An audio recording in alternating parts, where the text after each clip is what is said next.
Hi, I'm Brian. If you've seen my logo, you may think of me as Fat Dad from Fat Dad Woodshop. I'm here to show you a new technique in woodworking that maybe you haven't seen before. Now, the reason I'm telling you that I'm showing you a technique rather than showing you how to make a lighter is that I think it's more important for woodworkers to learn techniques rather than to learn how to make projects. Because if you learn how to make a project, you only know how to make that one project. If you learn how to do a technique, you can apply that technique to something that you want to build, some custom thing that you need for somewhere. And the more techniques that you learn, the more you realize that you don't actually need plans and you don't need some other people's ideas on how to do your woodworking for you. You can actually just start applying techniques and you start to learn a whole bunch of really cool stuff. What I'm doing today is I'm making this vintage turning kit, vintage lighter turning kit for this Wood River. It's a World War I trench lighter. And we're making the wooden sleeve that goes around the kit. As you can see, the lighter comes basically as a full unit, and we just have to make that wooden sleeve that'll go around there. And that presents a couple of challenges. You have to drill a 7/8 hole through the blank, and you also have to turn that sleeve down to a very thin wall, about 1/16 of an inch in thickness, all the way around the sleeve. And you have to decide which one you want to do first. So here's my blank. And if I drill the hole through this blank first and try and attach it to the lathe, what I'm going to run into is that there's no place for it to actually attach because I have to drill a 7/8 of an inch hole or a 22 millimeter hole through this blank in order to fit it onto that lighter. Now, if I turn this on the lathe first and then try and drill a hole through that very thin wall, I'm not going to get it in there straight enough, and I'm going to end up blowing out the side. So I've got to figure out what I'm going to do. And what I'm going to do is I'm going to build a jig that will hold this by the hole on the inside of the blank, and then it will also support that hole as I turn this down to that very thin wall for the cylinder. It's now time to drill out my blank.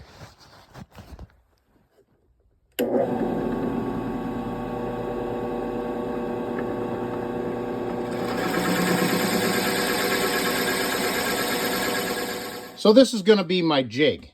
It's just a piece of scrap, little piece of pine that I got out of my scrap bin.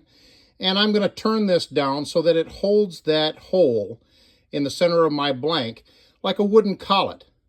I'll show you how it's done. Okay, now I've got my jig material in my lathe. And I've got it marked to the length of the collet that I want to create. The only thing that's special about this jig material is that it's thicker than the hole that I'm going to drill in my blank. So now I'm going to turn this down to the correct diameter from here, from the line to the end. And the way I'm going to make sure that it's the right diameter is I've already set this crescent wrench to the 7/8 of an inch hole that I need. And I'm just going to use that to gauge every once in a while as I'm getting close to it. And I'm going to sneak up on a nice slip fit for that hole.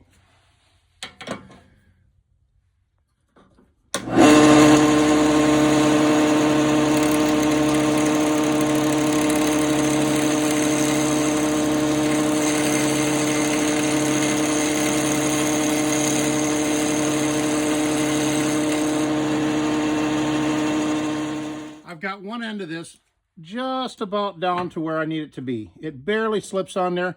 I'll take a little more off of that, and then I'll make the rest of this match down here.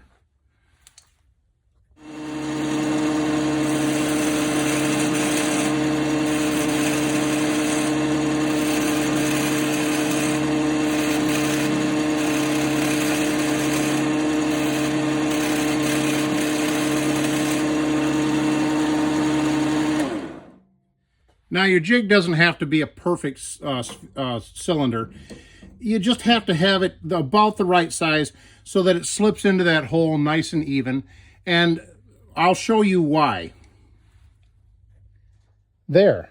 Now my blank has a nice slip fit.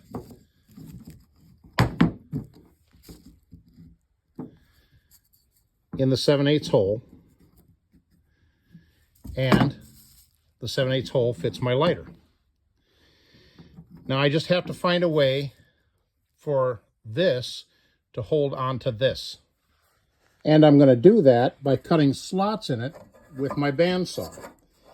And that will turn this into a collet.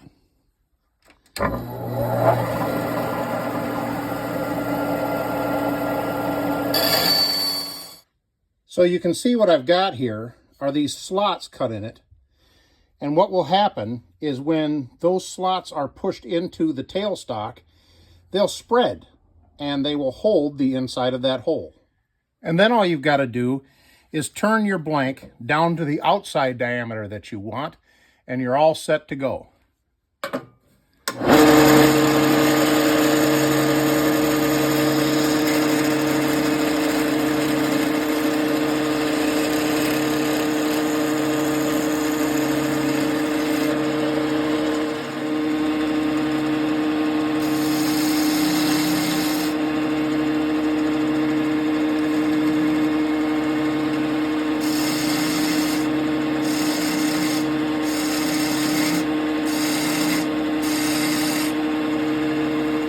It's not a bad idea to dry fit your blank and make sure things are looking the way you want them to look.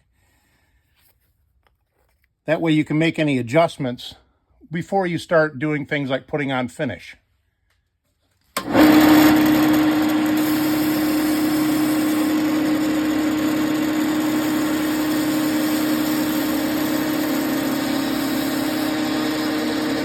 I've got the sleeve dry fitted and I've got it the shape and sanded down to the way I like it. And now I'm going to run it through my laser engraver.